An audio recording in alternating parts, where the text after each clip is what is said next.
You're listening to Bloom After Baby, the podcast. We're your hosts, Rachel Daggett and Jen Jordan. We're a therapist and a doctor and both moms of two. We're here to discuss the mental health and wellness needs that are unique to motherhood. From confusing hormone swings to your expanding body to boundaries in tricky relationships, we'll give you the information you need to experience motherhood in a way that feels good to you. Thanks so much for tuning in. Let's get to it. Hello, it's Jen. Welcome to this week's episode. Today's episode is a special one. I'm sitting down with Laila of the popular parenting podcast, Learning to Mom, which covers tips and advice on all things pregnancy and birth for first-time moms. But today, Laila is joining us to get a little bit more personal. Today, Laila will be sharing with all of you a glimpse into her own personal pregnancy journey, including her mental health struggles and battling prenatal depression. So today we'll talk about some of the risk factors for depression in pregnancy, signs and symptoms of depression, and some of the ways that symptoms can look a little bit different in pregnancy versus other times in your life. We'll talk about how to distinguish between typical mood changes and symptoms of pregnancy versus more serious symptoms or what could be clinical depression. And Laila also shares with us some of her reflections on her pregnancy experience now in hindsight, what she's learned, what she'd do differently, what she wants other moms to know. So if you're pregnant or if you're a new mom and you're struggling with mood changes or difficulty adjusting to the early stages of motherhood, this episode is definitely for you. So with that, let's dive in. All right. Welcome back, everyone. Today, we are so excited to have Laila from Learning to Mom podcast on here. We've actually referenced your podcast on our pod before, and probably a lot of you already listened to her podcast. It is wildly popular. So we're so excited to have you here today, Laila. And we're really looking forward to hearing about your experience. You have kind of a unique experience with perinatal mood and anxiety conditions, and also really excited to hear about kind of how you responded to that and turned that into this incredible platform and podcast that you'd started. So thank you so much for being with us today. Yeah, absolutely. Well, that was so nice and such a warm welcome. Thank you. I'm just really glad to be here and finally be able to really connect with you. I feel like it's been such a long time coming. Yeah. And I just respect so much what you're doing, what you guys stand for. So I'm really thrilled and I'm excited to just have a transparent and open conversation today. Thank you. Yes, same. And I'll apologize to everyone. I told Laila I have a horrible cold, so I'll try to do less of the talking. But this is about you anyways, so it's going to be it'll be good. So why don't we just jump in? Some listeners might be familiar with your story, especially those who listen to your podcast, but I'd love to just kind of start from the beginning of your experience in particularly the pregnancy period and your experience with mental health stuff during that time. Yeah, absolutely. Well, I'll try to kind of like divvy it up into chunks almost because I don't want to just be like giving a monologue over here and talking. Sounds good. So I think starting at the very beginning, first I'm like just ripping off the Band-Aid. You don't need to know like the whole backstory, but my boyfriend and I got pregnant when we were still dating, and I really, really struggled. I was young. I like never even know how old I am, and I'm still too young to like get to that point.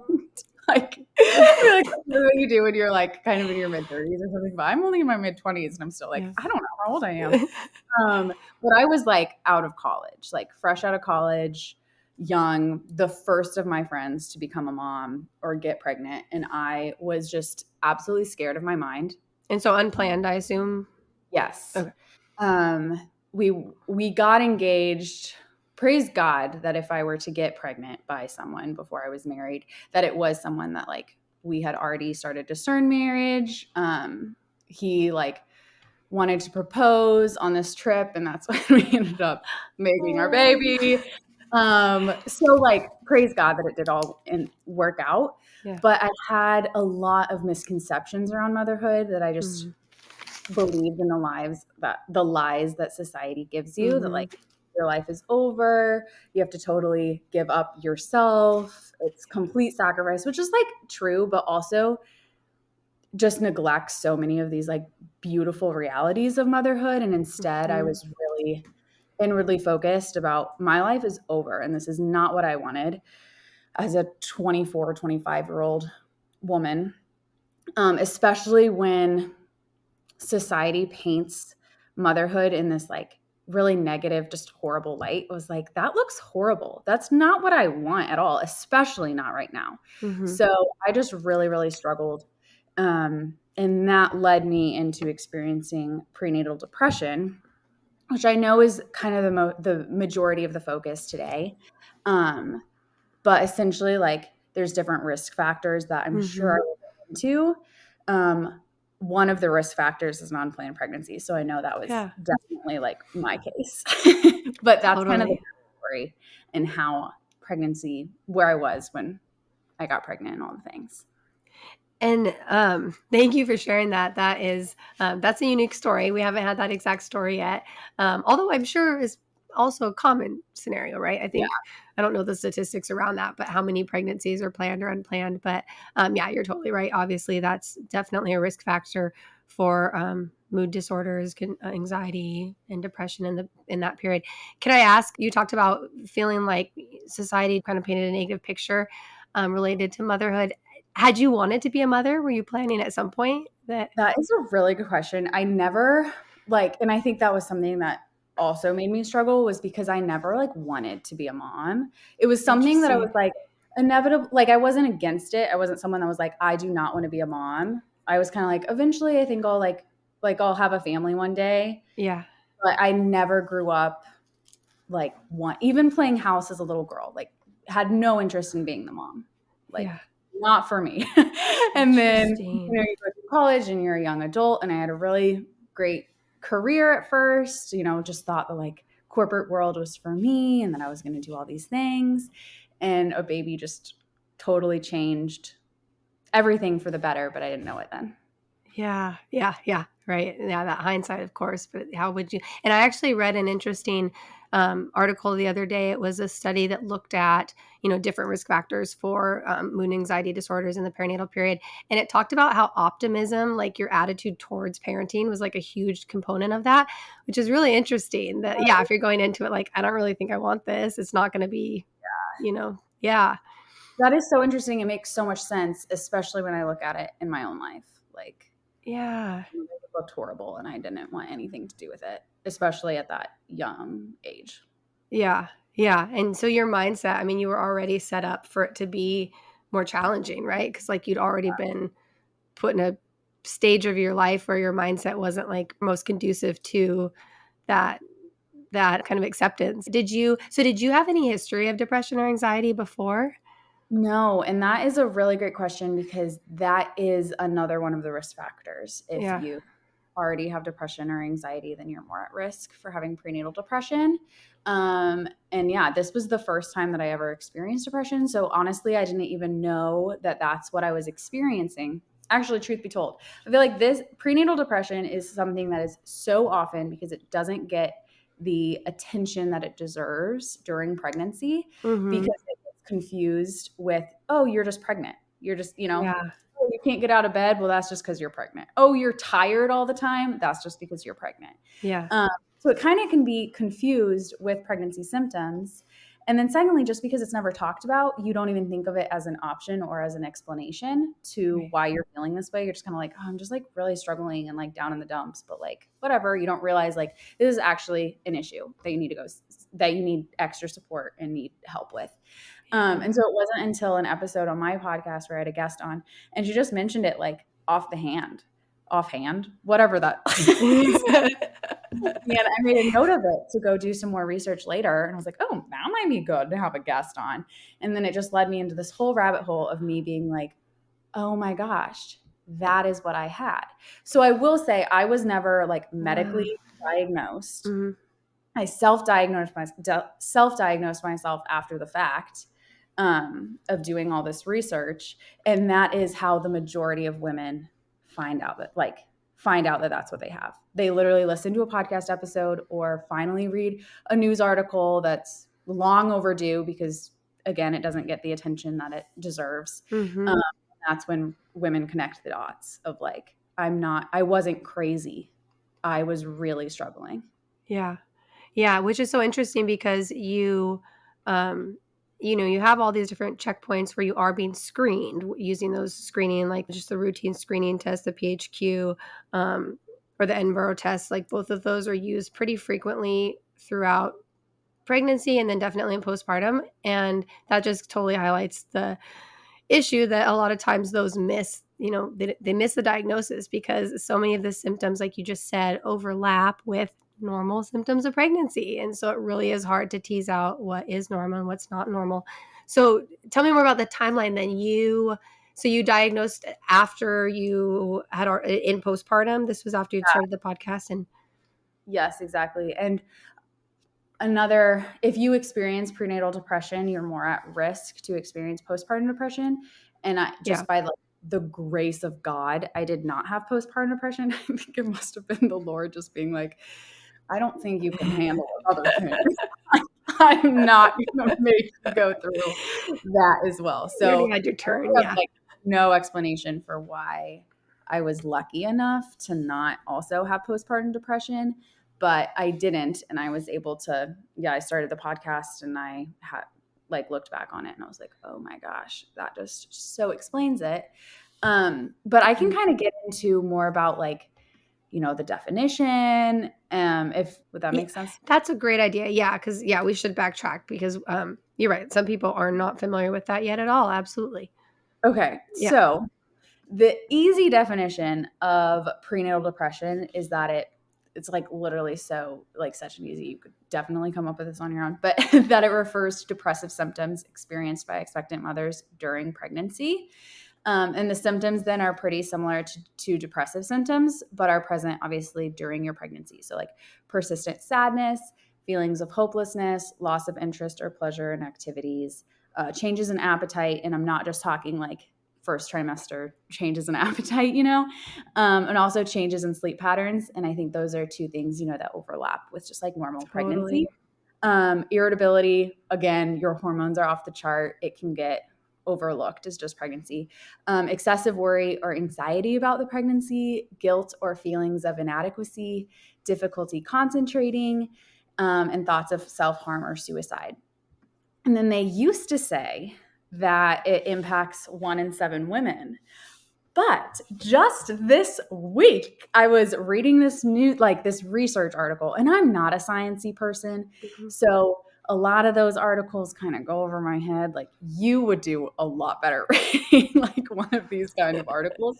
What I gathered from the article is that research is being done in China right now on prenatal depression. And they're still coming out with stuff. But basically what was said is that they're discovering that it impacts more women than postpartum depression does. Oh, wow. Oh, interesting. So it's just something. And then the point of their research is that they're creating a model and better screening for it during pregnancy. So that is really, really exciting. And hopefully we'll get that, their results soon, and hopefully over here in the States as well. Yeah. Yeah. And you make such a good point. Like you said, the same definition as, or diagnostic criteria as outside of pregnancy. And that's what's so frustrating or so kind of challenging about it is that the DSM criteria, like the criteria for diagnosing mood conditions, they haven't actually designated depression in pregnancy or depression in postpartum depression as its own diagnosis, right? Like it's tagged on as just depression occurring in that period. But the issue with that is, like you pointed out, the diagnostic symptoms, how it manifests can be very, very different, right? And so why are we actually kind of trying to lump it into this category that is so really not similar in a lot of ways in terms of how it manifests and presents itself? And then 2, we know that the causes are so different too, right? Like so much of it has to do with hormones, very unique psychological and environmental components and stuff too. So it's really kind of I know there's been a lot of effort for it to be recognized as its own DSM diagnostic condition, and having it now kind of designated, at least that caveat is a step forward. But you're right, hopefully with studies like this we'll be moving towards really more recognition of how unique it is as a condition kind of outside of routine depression and anxiety and other mood. Yeah. Yeah. And you mentioned some of those risk factors. So let me just kind of list off some of those, That'd because be I think great. too, this was something for me when I understood the risk factors. It was finally, or not it was the first time where I was like, oh, this could be it, because it's very clearly like unplanned pregnancy is one of them. And Mm-hmm. also the symptoms as that I listed off earlier, I think it's just so helpful just hearing a list of them or seeing a list, because you can be feeling like, 5 of those, Yeah. and you don't really connect all of the dots until you see them in one place. And That's a you're good like, point. oh, I resonate with 5 of those, Yeah. whereas when you're going about your day, you don't really like keep track of all your symptoms or, Yeah. you know, Totally. That's a good I point. think this is the risk factors. And I also, though, I want to stop here before I read these.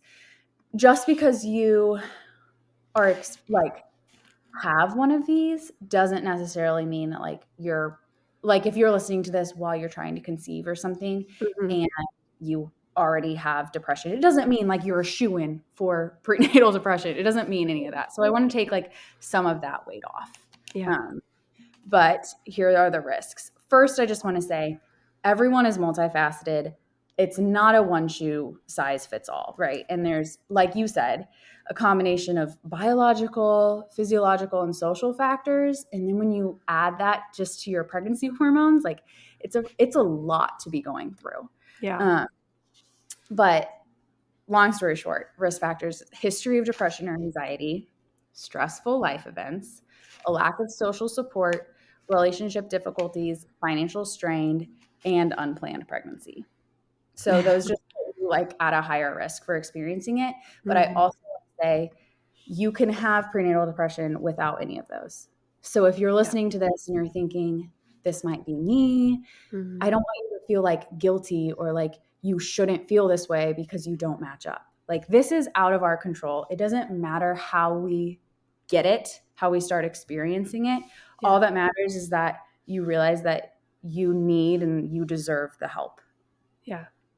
Yeah. Absolutely. Thank you so much for reading through that. That is helpful. And I think you're totally right. Seeing that list and being able to kind of quantify like how impactful some of those symptoms are in your daily life can really kind of like bring it to the forefront. Did you feel like looking back when you had that hindsight, any of the symptoms presented or kind of like disguised themselves? For example, I remember thinking, okay, postpartum rage was one of my main anxiety symptoms, and I had no idea what it was until learning more about it. Did you have any symptoms that kind of felt like they were a little bit tricky? Oh, I've never thought about that. What a good question. I think I chalked up a lot of it though, just to being like, yeah, it's because I'm in an unplanned pregnancy and I'm not like, Yeah. want to be pregnant. Like no wonder I can't get off the couch. Like I'm just freaking sad because I don't want to be a mom. I didn't, you don't, I guess, and I didn't realize that this was like a possibility. Like, yeah, this, like, I didn't want to be a mom and I was sad, but that was leading me into something much more serious. And I was just treading water, not Mhm. getting the support that I needed because I didn't know I needed that support. Totally. Yeah. Yeah. That makes a lot of sense. Yeah. And that adjustment component, I mean, I guess kind of going back to that, that risk factor of unplanned pregnancy, that probably ties into that article I mentioned where it talks about optimism and, anticipation. And if you're wanting to be a mom and if you're not having, obviously not having that mindset yet. And that's tough. I mean, we have assistance for way less important life changes and decisions, and to not have that, and especially when it's something that like you need assistance in that adjustment process. Yeah. Yeah, it's pretty wild. That's so true. And two, when you like are struggling with this, I think that there's another complexity of guilt that you experience from, similar to what women experience with postpartum depression. Yeah. Because it's like, you should be so happy you have your baby, or like, you should be so happy that you got pregnant when your best friend's been trying for 5 years, Yeah. and like, or even you could be trying for 5 years and get pregnant and then experience prenatal depression. And the guilt that comes with that just adds a whole level of extra complexity and emotions. Yeah. Yeah, absolutely. Do you so how far into postpartum when you recognized that you'd had depression and pregnancy? Oh, months. Like I gave birth in July and I didn't probably figure it out until like 6, 7 months later. Like I Okay. was through it. I had gotten over it, was very grateful that I didn't experience any postpartum depression or anything. But I mean, I still like, you can't forget not getting off the couch or literally not brushing your teeth or like refusing to shower. Yeah. Yeah. And because I had never experienced depression before, I didn't know what those like signs were, you Yeah. know? Again, it was just like, yeah, I don't want to be a mom. This sucks. My life sucks. Oh, yeah, and I mean, there's obviously these are treatable conditions, and so it's really important to recognize it during that time because you deserve help and you can find support. They are treatable, but it sounds like you didn't seek support, right? Because you didn't recognize until. And is there anything that like you would attribute to your improvement then after having baby that like you didn't? I think a lot of it was me being in an unplanned pregnancy. And then Mhm. we got married and I was 7 months pregnant. And so I think that just gave me like a lot of peace of mind. Mhm. Um, but I think too, just like, it was really just like the grace of the Lord being like, and I also was just really blessed that like the baby was born and we bonded instantly. And I didn't really have any serious postpartum issues and things like that, which was just like a big, huge blessing. But there were a few things that I discovered as I went through prenatal depression that I realized like, oh, if I did this, it kind of boosted my mood, which I can get into. I have like 8 tips. That'd be awesome. Yeah, yeah, yeah. First and foremost, recognize the signs. Obviously, this was not one that I did during prenatal depression, but I guess I came up with this list like looking back and after self-diagnosing and then also just talking about it. Like I talk about it on my podcast, although it's not the focus, but I do have an episode on it. And I talk about it like throughout. Obviously, it's a huge piece of my pregnancy. So I do talk about it, but one is recognize the signs, which we listed off. So hopefully that's done. 2, talk openly with your healthcare provider about it. We talked about this, how like just a lot of times it's not screened. Yeah. And depending on your provider, and I know that, a lot of times it just kind of depends on your insurance and we might not have like, sure, you may want to go to this hospital with this provider, but it's out of our hands and you just have to make do. So I feel like a lot of times we have to take that into our own hands Mhm. and be like, hey, actually, this is really uncomfortable for me to talk about, but I am really struggling, because they're not going to ask. They like really don't ask unless I feel like the only time that they kind of like ask is when they walk in the room and it's just like, hi, how are you? And we all know your socially acceptable response is great. How are you? Or they're like, Yeah. how's pregnancy going? And then you're just like, oh, my back hurts. It's getting heavy, but like Right. you kind of have to lead that conversation because Mhm. unfortunately, as we've talked about time and time again by now, like it doesn't get the attention that it deserves. Yeah. Most likely these doctors aren't researching prenatal depression in their free time. Like when they're on 24-hour shifts, it's not top of mind to do that when they don't have a patient. So talk openly to your healthcare provider about it, but that's something that you kind of have to lead the charge with. Yeah. Yeah. 3, seek therapy or counseling. Huge advocate for that. If you already have depression, you can continue talking to your therapist who you have a relationship with, or try to find one that's like specialized in it. Mhm. I know now there's like really great online therapy, there's BetterHelp, although I personally don't really recommend them. But if that's what you have open, Yeah. BetterHelp is way better than than nothing. Nothing. So yeah, so take advantage of therapy or counseling. 4, seek social support, because one of those is like a lack of social support. That's one of the risk factors. But Uh-huh. I also just want to, on the same, while I'm saying seek social support, like also set some boundaries with friends or family if need be. If someone has never experienced depression in their life and is not showing you any empathy because maybe they're the one trying for 5 years, it's your sister and she can't get pregnant and she's like, suck it up. You need to set boundaries. That's not someone that you need to be seeking social support from right now. Like, so I just really hope that you can find one person, if that's your partner, if that's your best friend, if that's your mom, like just one person who can keep you sane, can show you empathy and be understanding to this. Because if you only have social support that's literally like, suck it up, then that's only going to make it worse. Yeah. Number 5, this one is my favorite. It is to unfollow any and all negative social media accounts.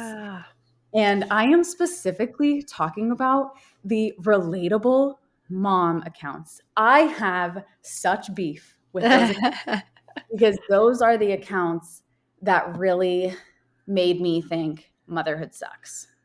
Was like these relatable. I don't even want to, they're not like, I don't know, some of them are influencers, some of them aren't, but they're just like relatable mom content where it's like complaining about how hard motherhood is every day and just completely partner bashing their husband and just being like, yeah, he sucks and I hate being the default parent and I had to get up 5 times in the middle of the night because I'm the default parent and all this stuff. And like, I still don't subscribe to any of that because I know how much I'm impacted by what I see online. Yeah. But right now, you really have to safeguard not only your real, like your friends in real life, but also your friends on the internet who's on your feed. Yeah. Because if all you're seeing is horrible comments, conversations, Instagram stories about how motherhood is so hard, then you're not going to be excited about it. Yeah. Yeah. That's such a good one. And I think we've kind of like almost taken like the pendulum swung too far in that transparency and honesty around motherhood that you're right. It definitely can kind of fall into that really negative territory that for sure can be impactful. Yeah. 100%. I think it used to be like Instagram was this place to just put your best foot forward and have this picture perfect life. And then people like revolted against that and became just like, this is the ugly of it. But then when all you're seeing is the ugly and none of the beauty, it sucks. And when you have never experienced motherhood before, you don't understand how much beauty there is. Yeah. Yes. Yeah. So yeah, that's a good one. My favorite. Number 6, this is like you're going to find this tip anywhere, but engage in self-care. So whether that be going on walks or painting or taking a bath, like whatever it is that fills your cup, do it and do it often. I think this is where it's really crucial to have good social support because I know that for me, my social support was definitely my boyfriend and he was making sure that I was doing those things because you're not going to want to do them. Let's be honest. Right. You're going to need someone that's going to be like, have you hung out with your friends lately? Have you done anything besides watch TV? Like you need someone to keep you accountable to do those self-care activities. Yeah. Number 7, get outside. This one's like everywhere too. It just really does wonders for our mental health and not like you're going to do a walk around the block and you're going to be cured, but you may feel 1% better and that 1% is gonna help, oh yeah, no, that's a real one. There's something to do with melatonin and serotonin and how that actually, like, there's actually a physical argument there. So definitely that is a good one.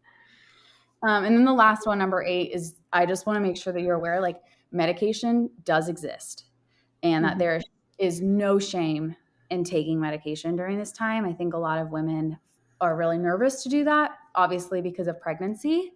But if you are having those open conversations with your healthcare provider, you can I would go through literally every single one of the side effects and talk to your healthcare provider before you ever take it, just so that you can feel 100% comfortable and on board and be like, okay, this side effect is increased blood pressure.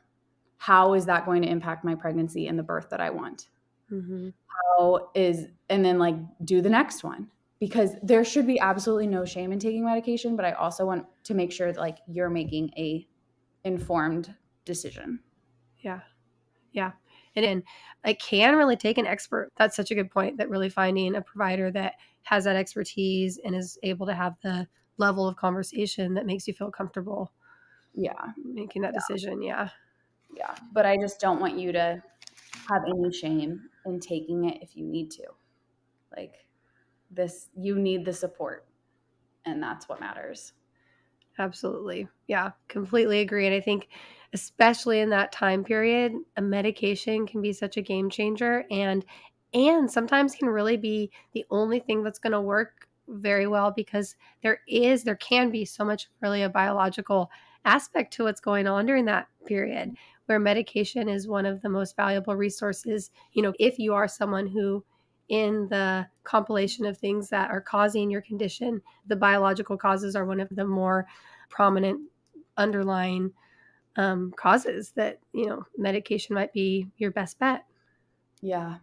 Yeah, 100%. So that's kind of the 8 tips that I have for going through it. And I hope that helped if you're listening and you're treading water, so that it's okay and that you deserve the help and the support. Don't push it under the rug. Don't try to just like get through it. You deserve the help. Absolutely. Yeah. Layla, thank you for those. Those are amazing. So did you come up with those after in your postpartum, just in reflection? Yeah. I mean, but again, one, I think I came up with those when I did the episode on it, on kind of the deep dive. Uh-huh. I feel like it wasn't really that hard to come up with them. I'm sure other people have like really great ones to add who have had their own experience with it.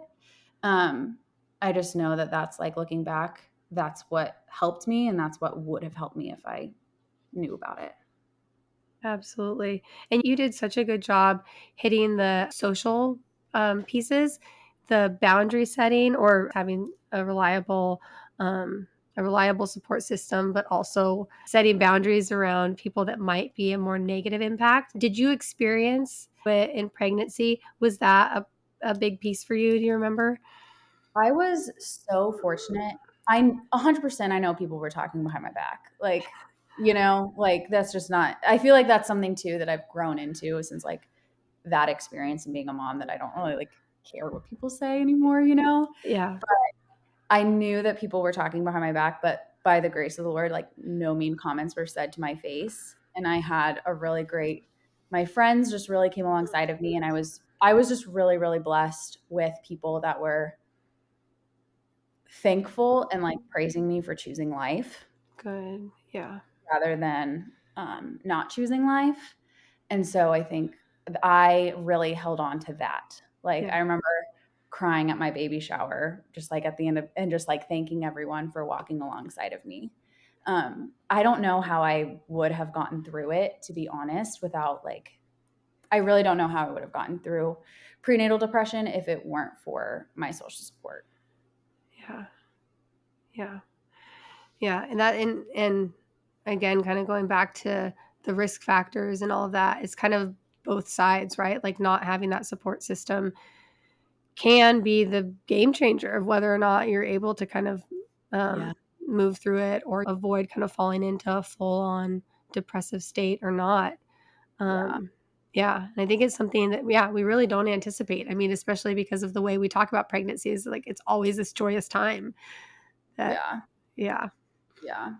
And it's also not linear. Like I would kind of think that I was doing better, and then, I wouldn't cry for 2 weeks, and then I would have like a breakdown and like sobbing, screaming that I didn't want it. And then I would be fine for 3 days and then have another work, right? So it's like not linear. Whereas I think if you, sometimes you're like, oh, I'm fine, I'm past it. And then you'll get hit with another wave, and it just is like, Yeah. oh, still in the trenches. Yes. Yes. That's so true. And that's a good point too. And a good distinction between kind of regular depression or anxiety and those conditions in the perinatal period, that you're right, there can be some major swings, probably in part due to hormones, but also probably in part to these major life changes, environmental changes, and psychological, as you're like continuing to like go through this mental process of, wow, my entire life's about to change, and how that clearly impacts your mood. Yeah. Pregnancy is so hard, like without any of these extra issues. Yeah. It is so hard. And then you just throw this on top of it and it is a double whammy. Yeah. Yeah, absolutely. So your story is amazing. You're like an incredible example of someone who kind of navigated through all of it with a lot of things that were challenging. And then you even went on to kind of flip it and focus on pregnancy and motherhood and creating this podcast. And I'd love to hear more about that, how that all became a focus. Yeah. I love the podcast. It's really awesome being able to serve women in a way that like I wish I could have been served in my pregnancy. Mm-hmm. So the Learning to Mom podcast is all about informing and educating first-time moms on pregnancy and birth without making them feel overwhelmed. Mm-hmm. Because one pregnancy and birth is just really overwhelming. And then in my story, like anything was really overwhelming because I was at capacity already, right? So I really needed something that was going to like come in, be uplifting, and also transparent and help me out. And I felt like at the time when I was pregnant, there wasn't many, there's pregnancy podcasts out there, but there was none that like I vibed with. Mm-hmm. So I wanted to create something, like I had a very clear vision. So I guess the Learning to Mom podcast is different from other podcasts 3 ways. First, it's structured. So season 1 is all about pregnancy. And then season 2 that will air in September is baby's like first year of life. And then season 3 will be baby's second year of life, and so on and so forth. Because what I was finding is that I would really like a podcast episode here or there, and then be like, they would jump from like pregnancy to toddlerhood to postpartum to toddlerhood to pregnancy. And I was just like, okay, I'll come back in 2 weeks to see if I can relate to this episode. So I wanted to do something that like was very structured and can just meet you where you're at. And then the second thing that my podcast is different from others, you are definitely right that you're doing the same thing as me, is like we're uplifting and encouraging. I'm not going to give into toxic positivity because that is not helpful either. But I am against partner bashing. I'm against just like complaining about motherhood, because like we've talked so much about today, that just doesn't serve women well. Yeah. And then, oh my gosh, what is my third thing? There's 3 things. Okay. Positive encouragement, structured. Oh my gosh, this is horrible. Oh, I remember it. The third thing is that I do really try to make it like every view has a seat at the table. So I'm not just talking about home births or natural births, but like also hospital births. Just that way first-time moms can make informed decisions. Because what I was finding is that, a podcast might be out there and be like, okay, this is really great and I'm really vibing, but like they're so against epidurals that if I get an epidural, then I'm going to feel so freaking guilty. Yeah. Or like, okay, I'm really vibing with this one, but they have nothing to do with doulas. They think that they're so like, they're stupid. They're just like conventional medicine all the way. Yeah. I wanted to make sure that like everyone has a seat at the table. Those are great. I love that you've laid it out in that sequence from season 1 through season 3. Almost kind of like a curriculum, but more fun.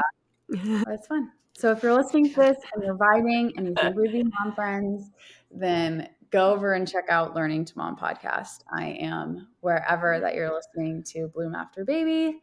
I'm there with you guys. And I want to know too, how do you go about, like, how did you even go about deciding what topics to cover? Because you have such a wide variety of topics, but at the same time, they're so applicable. Like you had the one the other day on relating to like introducing your baby to your pet, right? Oh, and yeah. I was like, how did you even think of all of these topics? I don't know. I guess by the grace of the Lord. Probably the same reason that you come up with topics too, I have like a notepad and I write it down, although now it's all transferred into an Excel sheet. And so now now that I'm planning season 2, and like when I come up with a topic, although I have 52 topics like lined up, Okay. but then if one pops into my brain, I'm like, oh, which one needs to go? Do I like this one better? Or I'm like, could I squeeze this topic into season 3? So I'm just kind of like, maybe it's kind of probably what, maybe I'm like Taylor Swift in a way. I'm just always on the hunt, always making music, which I'm sure you're the exact same way. Well, you've done such a good job with it. You have, some really fun topics, but also get to the heart of like the core, most important things. And I love how like you've talked about, you've kept a positive spin on it. I think you're so right that we definitely are seeing a trend towards focusing on some of the challenges of motherhood, but not in a constructive way that really talks about what the problem is and what solutions are. It does feel like there's oftentimes that it kind of gets twisted into a bashing or complaining. And I wanted to ask about that kind of too. You touched on it early on about the misconceptions. And did you feel like there was any specific influence that kind of impacted your perception most significantly? You talked about social media, but I think for me, honestly, it was social media, a lot of it, because like my mom loved motherhood. I mean, and 2, maybe though, it was that I never really envisioned myself to be a mom. mm-hmm. Like that was never, some women literally like ever since they're little, they're just like, I just know that I want to be a mom. And I was like, cannot relate. Like could not relate as an 8-year-old. Like, I don't want a baby. No. And then growing up, and your algorithm starts getting filled with like these just women complaining about motherhood, and you see that and you're like, that looks horrible.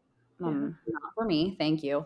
So I think a lot of it had to do with this whole like relatable mom content push, because all of my friends, none of my friends were pregnant and like years away, like I'm still waiting for my friends to start having kids, like but I also think that was part of it as well, of like, well, I'm going to be the first one and I'm not going to have any mom friends.